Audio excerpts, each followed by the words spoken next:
Hello dear students, myself Kunal Singh again welcomes all of you. आज के lecture में जो हम लोग स्टार्ट करेंगे वो जो टॉपिक होगा that is what the plasma membrane. ये लेक्चर स्टार्ट करने से पहले मैं एक छोटा सा ब्रीफ कर देता हूँ जो हम लोगों ने सेल वॉल के बारे में लास्ट लेक्चर में पढ़ा था। तो सेल वॉल क्या था भाई, तो उसमें हमने क्या डिस्कस किया था कि सेल वॉल 3 लेयर से बना होगा। मिडिल लैमेला होगा, उसके बाद प्राइमरी सेल वॉल होगा and then secondary cell wall होगा, और तीनों के नेचर डिफरेंट होंगे क्योंकि तीनों के कंपोजिशंस एकदम डिफरेंट हैं।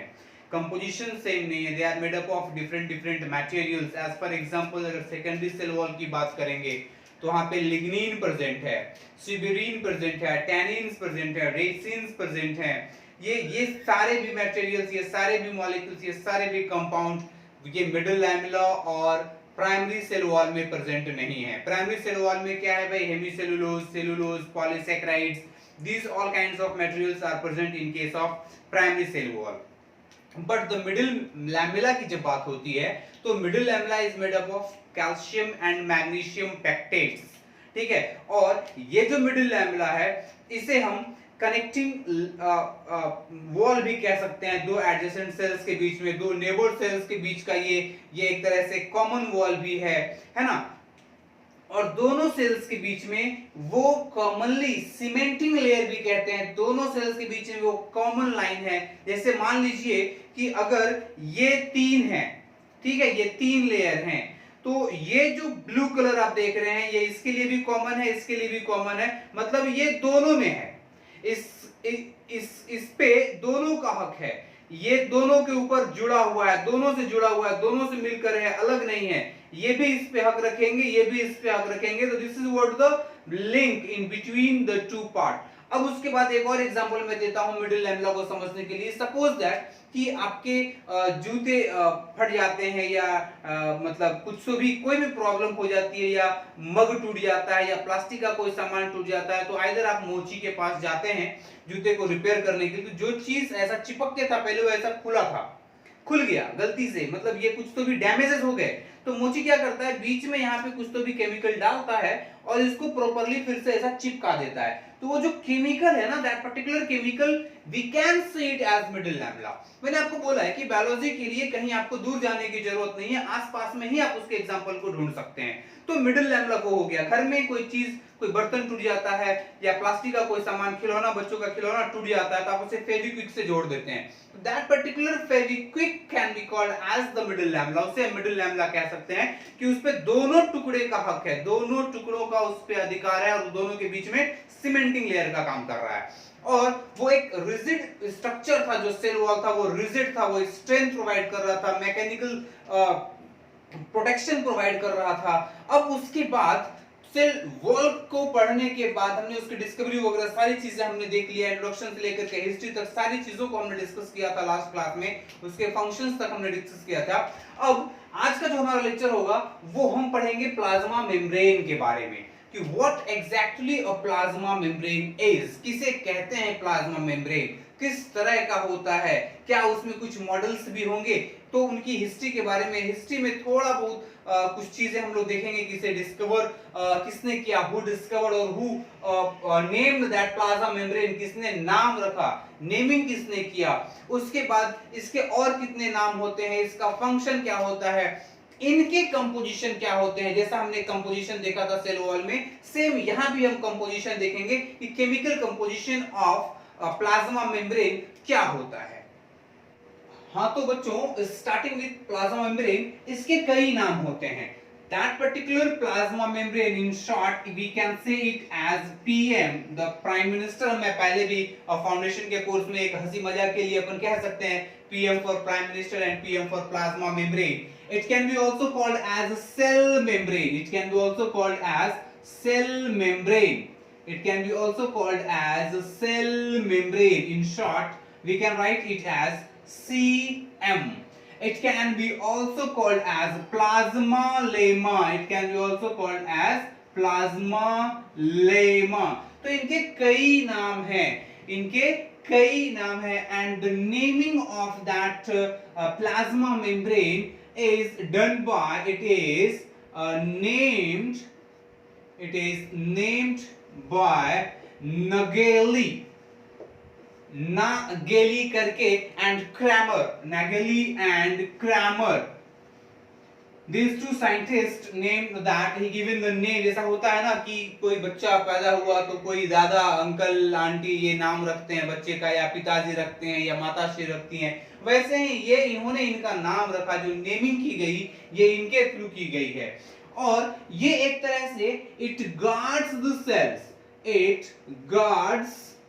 गार्ड्स द सेल, जितने भी सेल्स होंगे जिनके पास प्लाज्मा मेम्ब्रेन प्रेजेंट होगा, suppose that if it is a kind of cell, then this is what the nucleus, we are not worrying about what inside present in a cell, what is the composition of that particular cell, but we are very serious about that plasma membrane, which can be also called as cell membrane, right? So this is the layer, this is the structure which guards the cell from the outer environment. Now this is what the outer environment, ये क्या हुआ, outer environment है ये, this is the exterior part of the cell and this is the inside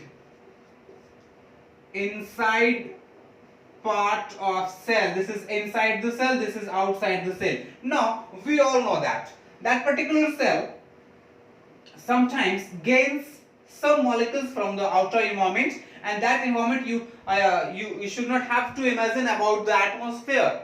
You can imagine about the nearby cells. Here are different kinds of cells are present, they are the neighbors. These are the neighbors of this particular cell, these two are the neighbors of this particular cell, right? So in somehow condition what happens, that particular cell provides something to this one. Suppose that this is cell 1, this is cell 2 and this one is cell 3. So the transportation or exchange of anything, that can be organic substance, that can be minerals, that can be minerals generally in the form of ions, anything fluids as well, watery substance, everything which is required by the cell can be facilitated by these free spaces.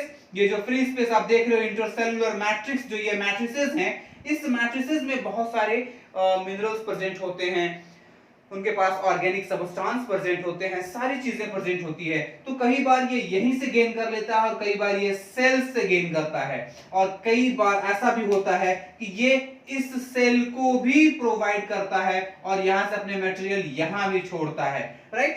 सो ये जो crossing हो रही है, समझिएगा cell membrane का काम क्या है एग्जैक्टली, जो मेन काम क्या है कि ये सेल इसे दे रहा है, ये सेल इसे दे रहा है, तो इनके बीच में कौन सा ऐसा पार्ट है जो चीजों को रोक रहा है, जो चीजों को लिमिट कर रहा है, तो ये है इनका प्लाज्मा मेम्ब्रेन। तो हमारा एक सवाल आता है, क्या सारी चीजें वहां से पास हो जाएंगी? जो भी चीजें यहां से हम क्रॉस करें, ये अगर सेल 2 सेल 1 को जो भी देना चाहेगा तो क्या दे सकता है? क्या यहाँ पे टॉक्सिक सब्सटेंस ये अगर इसको प्रोवाइड करना चाहे तो क्या ये सेल लेगा? कभी नहीं लेगा। ये मेम्ब्रेन जो है, it is having a kind of characteristic, and that characteristic is what they are selectively permeable. Selectively permeable means what? It does not allow all kind of materials to move out the cell or come into the cell, right? What I say is now कि ये जो cell है, ये सारे materials को cell से बाहर भी नहीं जाने देगा और सारे मटेरियल्स को बाहर से अंदर भी नहीं आने देगा। मतलब it is having a very perfect watch. It is having a perfect watch, on the movement of molecules, जिसे हम कह सकते हैं इनफ्लक्स और outflux. movement of molecules, that is what the influx or outflux. What is that influx? This is what the influx, इसे हम कह सकते हैं influx, and this is what called as outflux. Okay, ये बाहर जा रहा है, ये अंदर आ रहा है, तो ये इनफ्लक्स हुआ. इन बोले तो here what I right here is in means inside, अंदर की तरफ. आउट बोले तो भागो, बाहर, तो ये बाहर जाएगा. This is what the outflux. तो एक परफेक्ट वॉच होता है सेल मेम्ब्रेन का, वो इसकी वजह से कहलाता है कि भाई it is selectively permeable. It is very selectively permeable means it does not allow all kind of molecules to cross the membrane or pass through the membrane. It allows a very limited molecules, बहुत limited molecules हैं जिसे ये cell membrane allow करेगा कि आप बाहर जाइए या फिर आप अंदर आइए. ओके, सो अब ये क्या सिर्फ एक बाउंड्री जो प्रेजेंट है सेल के अंदर, क्या यही बाउंड्री सिर्फ इसी को सेल मेम्ब्रेन कहेंगे? जी नहीं. कई ऐसे सेल ऑर्गेनल्स भी होते हैं, कई ऐसे सेल ऑर्गेनल्स होते हैं which is guarded by the cell membrane. Means what? We can we say it as it is responsible for compartmentalization. Now what is that compartmentalization? Means that मैंने क्या लिखा कि it is responsible for compartmentalization. We have discussed this particular topic in our previous lectures. तो यहाँ पे compartmentalisation का मतलब क्या हुआ कि वो कंपार्टमेंट फॉर्म कर रहा है. जैसे यूकैरियोट्स के केस में हमने कहा था कि वो 2 इनवेलप सिस्टम है, और प्रोकैरियोट्स के केस में मैंने बताया था आपको कि वो 1 इनवेलप सिस्टम है. तो ये जो कंपार्टमेंटलाइजेशन है, तो ये तो एक सेल मेम्ब्रेन ही है ना, जो कि इसे एक कंपार्टमेंट बनने में एकदम, मैं सोशल लेवल पे मैं बता रहा हूँ, एकदम सिंपल लैंग्वेज में मैं इसे आपको समझाने की फिर से कोशिश कर रहा हूँ कि ये जो सेल मेम्ब्रेन है, ये सेल मेम्ब्रेन ही रिस्पॉन्सिबल हुआ ना उसे कंपार्टमेंट बनाने में. और उसके अंदर मान लीजिए कि ये एक सेल है, सपोज दैट ये जो सेल है, इस सेल के अंदर में एक छोटा सा सेल मेम्ब्रेन है, कोई ऐसा सेल मेम्ब्रेन है.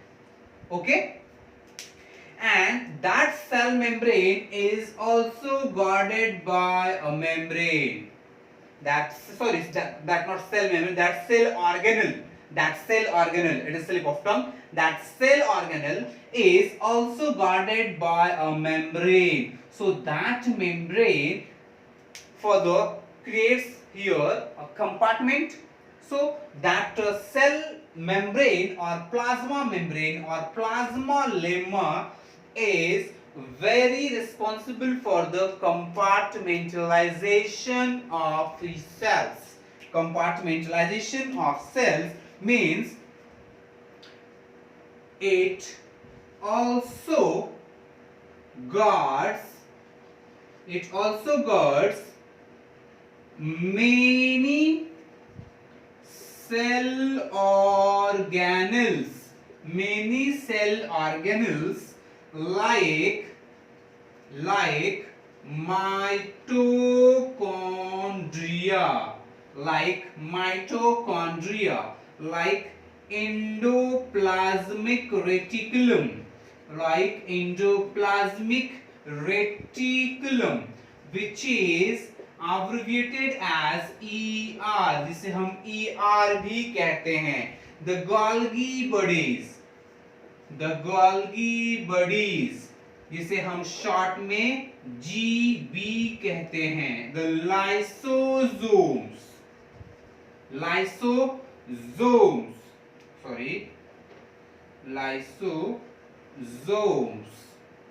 etc.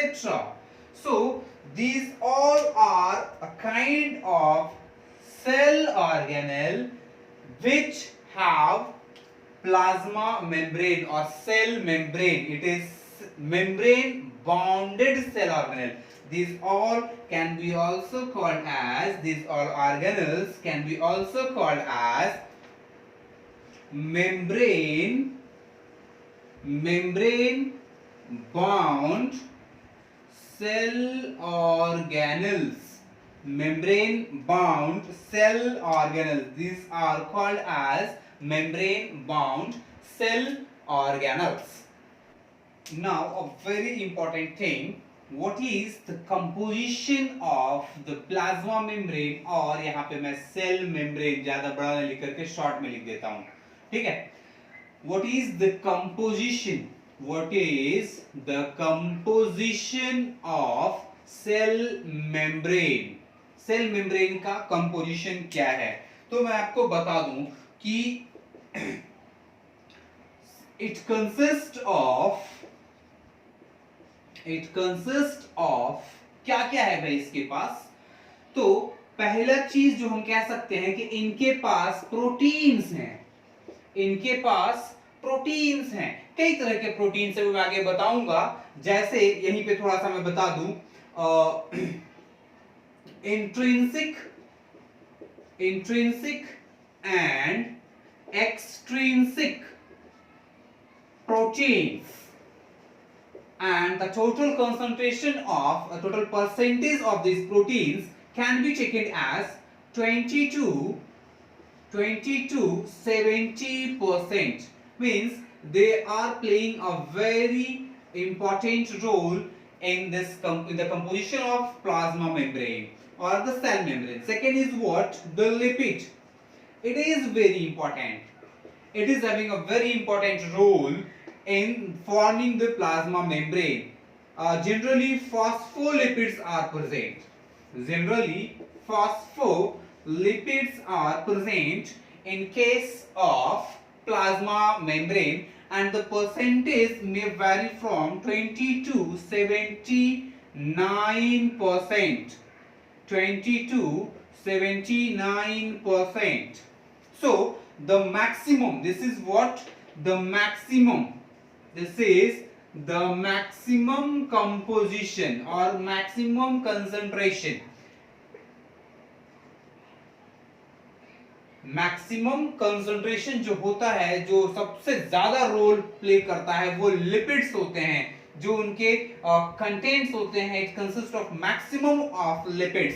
अब यहाँ पे कई टाइप्स के लिपिड्स हम मैं देखूंगा, उनमें थोड़ा सा नेचर होगा, जो स्ट्रक्चरल डिफरेंसेस होते हैं, हाइड्रोफोबिक, हाइड्रोफिलिक, ये कुछ हम स्ट्रक्चर आगे मैं डिटेल में आपको बताऊंगा, और कुछ अलग अलग इनके डिफरेंट टाइप्स ऑफ मॉडल्स भी मैं आपको बताऊंगा. काफी मजेदार है ये. उसके बाद it also consist of water. It also consist of water, और nearly 15 to 20% of its weight. जो इनका एक मास होगा या वेट होगा, उनके हिसाब से 15 से 20% के रेंज में यहाँ पे वाटर का कंटेंट होता है. It also consist of some kind of enzymes. इनके पास कुछ एंजाइम्स भी होते हैं. Near about 30 enzymes. Near about 30 enzymes are present. Near about 30 enzymes are present in plasma membrane or cell membrane. Now, what is the function of those enzymes? We will see later. बस मैं अभी आपको बता रहा हूं कि proteins present होते हैं यहाँ पे, जो 20 to 70% हो सकते हैं. लिपिड्स होते हैं जो कि 20 to 79% होते हैं. So this is what the maximum content is being given by the lipids to the plasma membrane. It also have water. It also has enzyme. और हम जानते हैं कि जितने भी एंजाइम्स होते हैं, they all are proteins. All the enzymes are proteins, but all proteins are not enzymes. And what is that enzymes? In a very short and perfect definition, we can say it as biological catalyst. Biological catalyst. ये दो शब्द आप याद रखिए. Enzyme की definition हम यहां से फुलफिल कर लेंगे. Biological catalysts are called as enzyme. Right now, again after the composition, we will move to the models, different models of plasma membrane, जो कि हम सैंडविच मॉडल के बारे में देखेंगे. We will go into the unit membrane model and finally the most accepted model जो आज के टाइम पे हम स्टडी कर रहे हैं और सबसे ज्यादा एक्सेप्टेबल था, वो सबसे ज्यादा बेहतरीन था, वो जिसे हम कहते हैं फ्लूइड मोज़ैक मॉडल. तो अपने इस आगे के लेक्चर में हम आफ्टर कंपोजिशन हम मॉडल्स ऑफ सेल मेम्ब्रेन भी जानने की कोशिश करेंगे. और ये तो मैंने आपको बता ही दिया कि प्रोटीन्स क्या होंगे, इंट्रिंसिक होंगे, एक्सट्रिंसिक होंगे. और ये जो प्रोटीन्स होते हैं, ये इनकी तीन कैटेगरी भी हम बना सकते हैं. ये जो प्रोटीन्स हैं इनकी हम तीन कैटेगरी बना सकते हैं यहाँ पे on the basis of the क्या वो किस तरह से काम कर रहे हैं. ठीक है, तो कुछ जो होते हैं बैकबोन में प्रेजेंट होते हैं सेल मेम्ब्रेन के, कुछ जो है ट्रांसपोर्ट में फंक्शन करते हैं. तो इसके बेसिस पे हम प्रोटीन्स के तीन पार्ट में हम इसको कंप्लीटली डिवाइड कर सकते हैं. Okay, and these are the first one is the structural protein, structural proteins. Okay, the second one is what called as enzymes, and the third one is what called as carrier proteins. Carrier proteins. तो as the term indicates, देखिएगा जैसा मैंने आपको बोला है, और ये जो डिवीजन है it occurs on the basis of function, on the basis of function, on the basis of their function. उनके फंक्शन के बेसिस पे, उनकी फंक्शनैलिटी के बेसिस पे जो जितने टाइप्स ऑफ जो प्रोटीन प्रेजेंट हैं, these proteins are further divided into three main types. The one is structural protein, as the term indicates. They are present in the backbone. They are present in the backbone of cell membrane or plasma membrane. As the term indicates here, enzyme, they functions as rapiding up of any kind of biological process, और जितने भी biological process है जो कि enzyme regulated हैं, तो वो enzymes उन्हें एक्टिवेट करेगा, उनको इनहेंस करेगा, उनके रेट को इंक्रीज करेगा. And third one is what, the carrier protein, जो कि कैरियर का काम करेगा, शायद वो ट्रांसपोर्ट में फंक्शन करेगा. It generally functions in transport. It generally functions in the transport. Carrier का ये कैरियर का काम कर रहा है, मतलब चीजों को उठाएगा एज अ कैरियर, कहीं उसे पहुंचा देगा. ठीक है, सो in next the same video, in the same video, in next part we will going to deal with the different models of plasma membrane.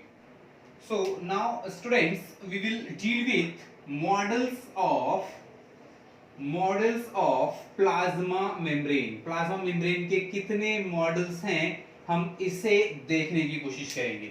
Generally हम तीन मॉडल्स के ऊपर ज्यादा फोकस करेंगे. The one is called as sandwich model. नाम तो बहुत प्यारा लग रहा है, सैंडविच मॉडल. कई लोगों को खाने की भी इच्छा होगी कि भाई खा लें इसको, लेकिन हम लोग इसे खाते नहीं है भाई. ठीक है, दूसरा जो है unit membrane model. unit membrane model, and the third one is what called as fluid mosaic model. Okay, कितना हमने देखा है? तीन देखा, sandwich model, unit membrane model, fluid mosaic model. Right, तो मैं इन दोनों को अभी बताऊंगा और इससे मैं सेपरेटली अलग तरीके से बताऊंगा. ठीक है, इसे मैं फ्लूइड मोज़ैक मॉडल को अलग से बताऊंगा. पहले इन दोनों को बता लेता हूं कंपैरिजन करके. ठीक है, now that particular model is given by Danieli and Davison. Okay, that particular sandwich model is given by Danieli and Davison. मैं इसको ऐसा कर दूं तो और बेटर रहेगा. And this is what given by Robertson. This is what given by Robertson. Now that particular model is also called as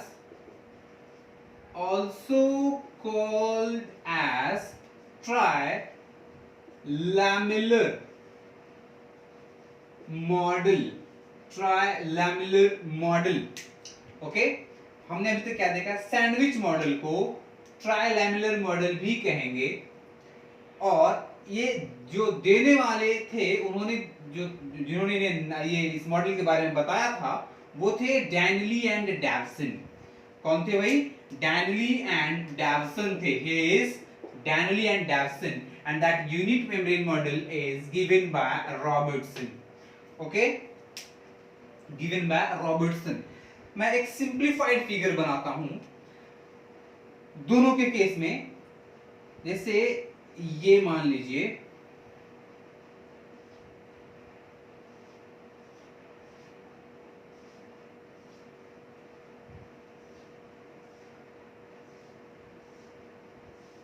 अभी सोच रहे होंगे कि सर ने ये क्या बनाया है, ये क्या आधा टेढ़ा चीज बना दिया है सर ने। तो थोड़ा सा मजेदार है ये, काफी मजा आएगा आपको इसमें। ओके, मानते हैं कि ये एक सेल है। अब यहाँ पे मैं एक सेल भी बना रहा हूं, छोटा सा, बहुत प्यारा सा सेल बना रहा हूं, मैं यहां भी बना रहा हूं। ठीक है, तो जब इस पार्ट को बेटा आप जब जूम करोगे, जब आप इसे जूम करोगे तो कुछ ये ऐसा दिखेगा आपको, ये कुछ इस तरह का दिखाई देगा। इसकी वजह से मैंने बोला कि ये काफी प्यारा है। ठीक है, ये आपको दिखेगा ऐसा। ये सेल मेम्ब्रेन एक लाइन जो होती है, जैसा मैंने आपको सेल वॉल में बताया था कि सेल वॉल एक लाइन तो दिखती है, लेकिन उसमें 3 लेयर घुसे हुए हैं। सेम लाइक यहाँ पे ये जो इस लेयर को जब आप जूम करोगे, इस मेम्ब्रेन को, इस हिस्से को थोड़ा जब आप जूम करोगे, इनलार्ज करोगे, तो वो एक ऐसा स्ट्रक्चर लेके आपके सामने आएगा। और यहां पर भी सेम चीजें होंगी। यहां पे अगर आप इसे जूम करोगे तो ये भी कुछ ऐसा स्ट्रक्चर लेके आएगा आपके सामने।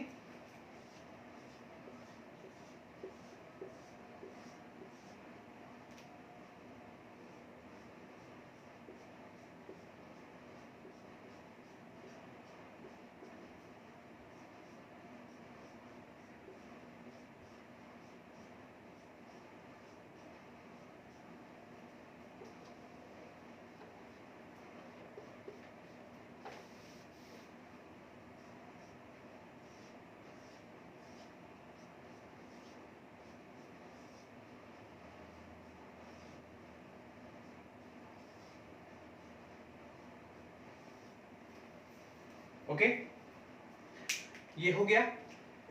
हम न्यूक्लियस को नहीं जानते, हम कुछ भी। चलिए आपके डाउट के लिए मैं इसे न्यूक्लियस बना ही देता हूं। पता नहीं, शायद फिर आप कंफ्यूज हो जाएंगे भाई यहाँ पे न्यूक्लियस कहाँ गया। न्यूक्लियस दोनों जगह है, और ये साइटोप्लाज्म सब कुछ एज इट इज है, जैसा एक सेल में नॉर्मली होता है। अब आप समझिएगा, ये अंदर का पार्ट, इसे हम क्या कह सकते हैं? इनसाइड। और ये बाहर का पार्ट क्या होगा? आउटसाइड। तो इसे जब हम उठा करके यहां से, हम ये ऐसा एक लाइन है, उठा करके इसे हम यहां रखे हैं, तो इधर क्या होगा? एग्जैक्टली ये आउटसाइड होगा, और ये होगा इनसाइड। ठीक है, ये स्ट्रक्चर कैसा है? ये सेम ऐसा ये घूमेगा, ऐसा।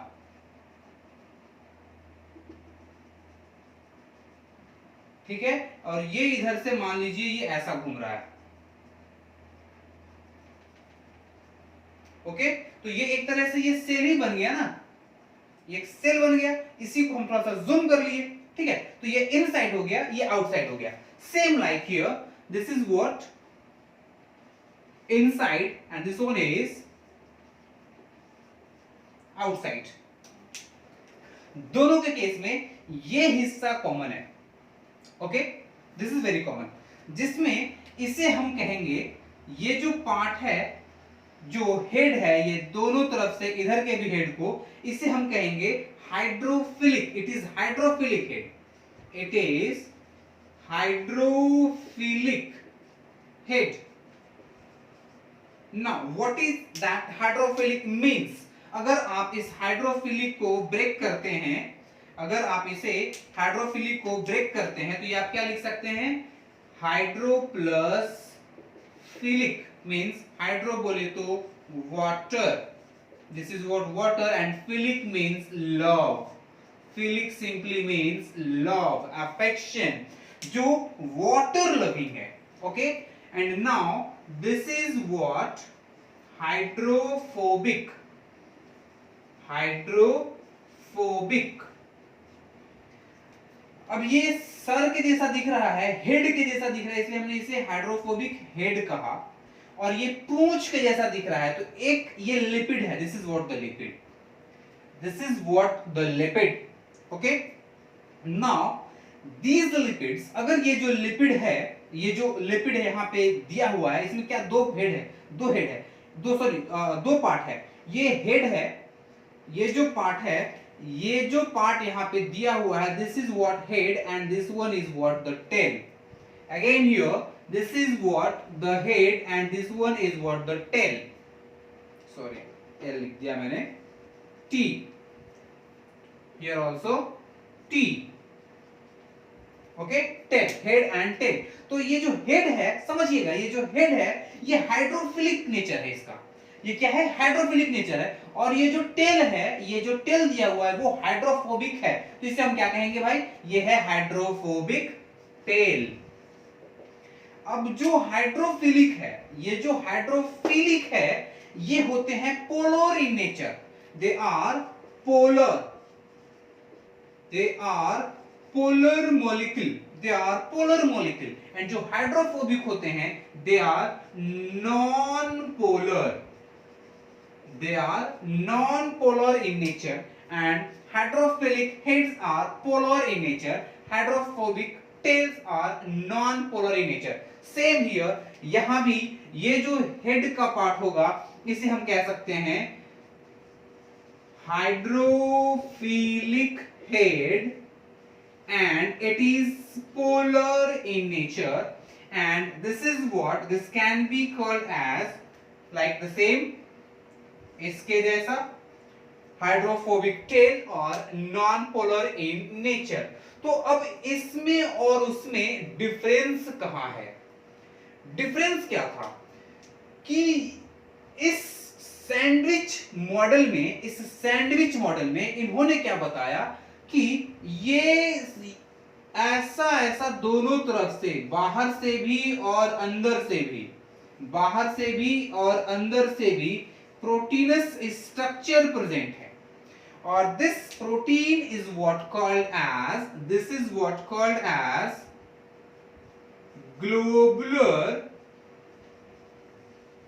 globular protein।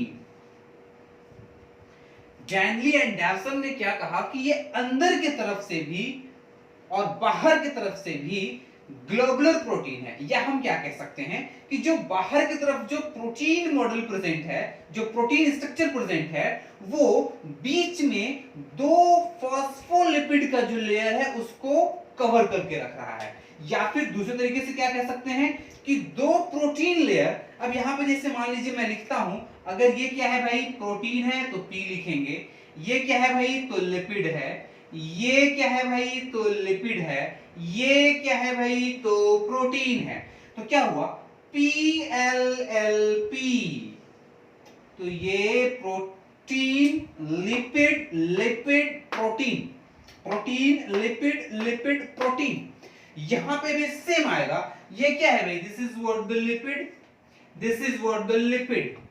ओके, और इस लिपिड में ये फॉस्फोलिपिड है ना, तो इधर क्या है? ये प्रोटीन है, ये लिपिड है, ये लिपिड है, ये प्रोटीन है, तो PLLP ये स्ट्रक्चर। तो ये एक तरह से इन्होंने बोला कि भाई यहाँ पे जो स्ट्रक्चर है जो सेल मेम्ब्रेन का, which is given by the Danelli and Davison as a sandwich model or trilamellar model, according to him it is symmetrical in nature, but in case of Robertson इन्होंने बोला कि ये जो model है, जो membrane है, जो प्लाज्मा मेम्ब्रेन है, it is asymmetrical in nature, ये सिमेट्रिकल नहीं है, असिमेट्रिकल है। मतलब कैसे असिमेट्रिकल है?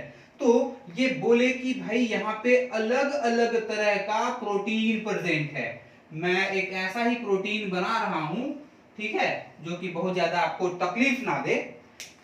बाहर की तरफ एक अलग प्रोटीन है और अंदर की तरफ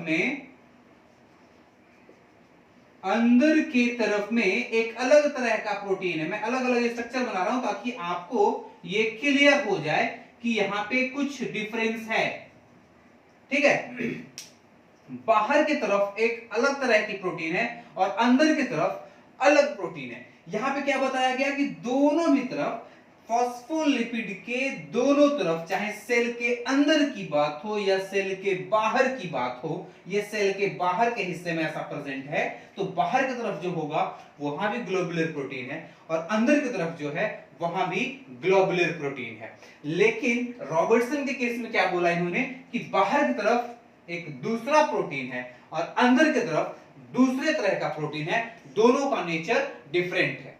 according to unit membrane model, जो बाहर की तरफ है वो जो है उसे हम कहेंगे mucoid protein. This is what called as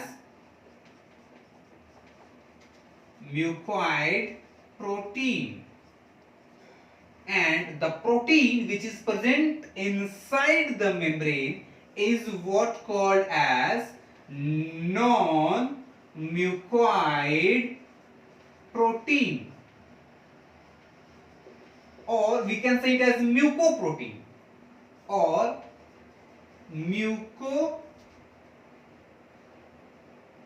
mucoprotein, और that can be sell as non mucoid protein. ठीक है, तो अब आप देखिएगा इन्होंने क्या बोला कि सेल के अंदर की तरफ नॉन म्यूकॉइड प्रेजेंट होगा और बाहर की तरफ म्यूकॉइड प्रोटीन है। तो यहां भी बेटा सेम, इधर ये प्रोटीन, इधर ये प्रोटीन, मतलब PLLP is very same in both the cases. लेकिन डिफरेंस कहां हुआ? इन्होंने बोला कि भाई ग्लोबुलर प्रोटीन प्रेजेंट है और उन्होंने बोला कि mucoid and non mucoid protein is present as a outside as a guard which guards the phospholipid from outside and which guards the phospholipid from inside। हाँ तो बच्चों, हमने जो दो मॉडल्स देखे वो अभी हम लोग एक्सेप्ट नहीं कर रहे हैं। मतलब कुछ ना कुछ तो, मैंने कहा था ना कुछ तो कारण रही होगी सनम बेवफाई की। तो इनके ड्रॉबैक्स क्या हैं, इनके ड्रॉबैक्स क्या हैं और इनके ड्रॉबैक्स क्या हैं। तो ड्रॉबैक्स के नाम पे ये जो मॉडल दिया गया, सैंडविच मॉडल जो इन्होंने दिया है डैनियल एंड डैक्सन ने, उन्होंने यहाँ पे active transport of cell membrane या प्लाज्मा मेम्ब्रेन के बारे में नहीं बता पाए। इन्होंने dynamic nature of plasma membrane नहीं बता पाए। उसके बाद जो परमिएबिलिटी थी, कौन सी? Selective permeability,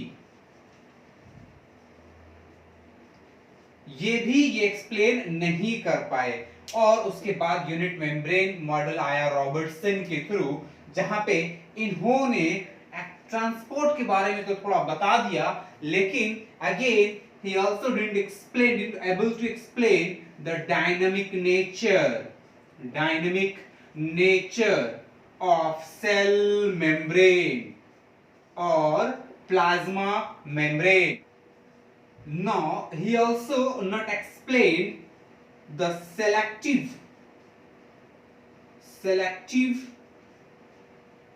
nature of plasma membrane or cell membrane. Okay, so due to these reasons these two models are not accepted, but the fluid mosaic model जो singer भाई साहब ने दिया था, ये बहुत बेहतरीन ढंग से सारी चीजों को बताए, जो भी पीछे छूट गया सब इन्होंने एक्सप्लेन कर दिया और due to that explanation nowadays we only study fluid mosaic model, and that is very important for the NEET, very important for the NEET. So now this topic is being covered in next lecture. ये fluid mosaic model जो होगा वो हम next lecture में cover करेंगे, और आज के लिए हम यहीं पे फिनिश करते हैं। इसे आप एक दो बार अगर समझ में ना आए तो थोड़ा सा आप रिवाइज कर लेना, काफी सिंपल है, जब समझ गए तो बहुत इजी होगा और आप बहुत बेटर ढंग से इसे कर पाएंगे। Thank you very much.